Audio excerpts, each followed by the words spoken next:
Capsule numéro 5 de la fonction quadratique. On est à la page 14 des notes de cours sur la recherche de la règle. Il y a plusieurs situations, plusieurs cas qui peuvent arriver. Selon ce qu'on nous donne comme information, on va choisir la forme de la règle qui est la plus facile à utiliser. On va trouver la plus évidente. Et après ça, si on nous dit « trouve la règle sous la forme générale » ou bien « trouve la règle sous la forme factorisée ou canonique », on pourra la transformer avec les méthodes qu'on a vues aux pages précédentes. Mais dans le premier cas, on va vraiment utiliser la forme qui est la plus évidente. Par exemple, premier cas, on nous donne le sommet et un autre point. Si on nous donne le sommet, nécessairement, on va trouver la règle sous la forme canonique. Donc, la règle sous la forme canonique, je vous rappelle la forme f de x égale a x moins h au carré plus k. Donc, pour trouver la règle sous la forme canonique, la première chose, la première étape à faire, c'est de remplacer hk par le sommet, parce qu'on les a directement, les valeurs de h et de k. Donc, on va aller remplacer hk par 4 et 10. Donc, x moins 4 à la 2 plus 10. Faites attention au signe pour le h. Deuxième étape, pour aller trouver le paramètre a, qui est le seul qui nous reste à trouver, on va remplacer x et y par le point qui nous est donné, 7 moins 2. Donc, moins 2 égale a, 7 moins 4 à la 2 plus 10. Et on va aller isoler le a. J'ai fait moins 10 de chaque côté. Ça fait moins 12. 7 moins 4, je peux le calculer en même temps, là, en rafale. Ça fait 3. Donc, moins 12 égale 3 à la 2, ça fait 9 a. Je divise par 9 de chaque côté. On peut marquer 9 fois a si ça vous mélange, là.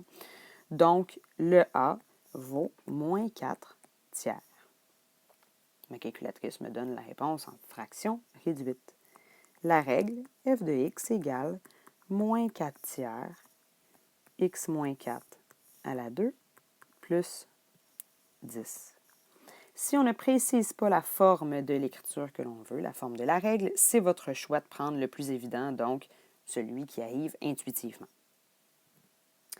Deuxième cas, si on nous donne les zéros et un autre point, on va trouver la règle sous la forme factorisée, parce que les zéros, c'est dans la forme factorisée qu'on les retrouve.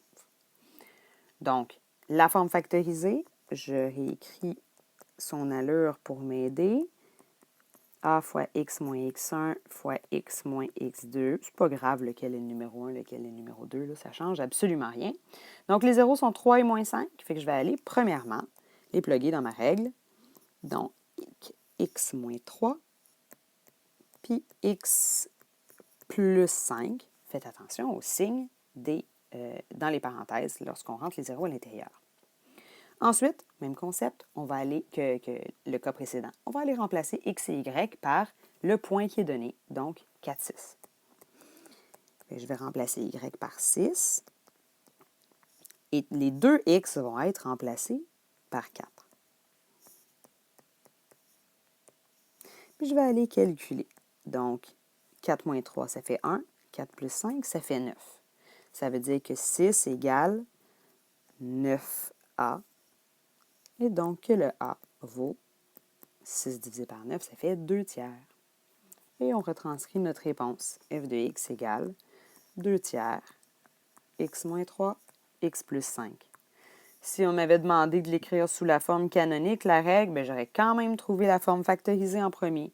Puis après ça, je vais aller la transformer selon la question, selon ce qu'on nous demande. À la page suivante, on vous demande de déterminer la règle de chacune des fonctions quadratiques qui est représentée ici. Allez-y vers ce qui est le plus évident. Donc, la première, la A, on donne le sommet. La A et la B, on donne le sommet. Donc, directement, ça va être la canonique. La C, on donne une partie du sommet. Vous pouvez aller trouver l'autre partie puis faire la canonique. Ou encore, vous pouvez aller utiliser les deux zéros qui sont donnés pour trouver la forme factorisée. C'est votre choix, ça va vous donner deux réponses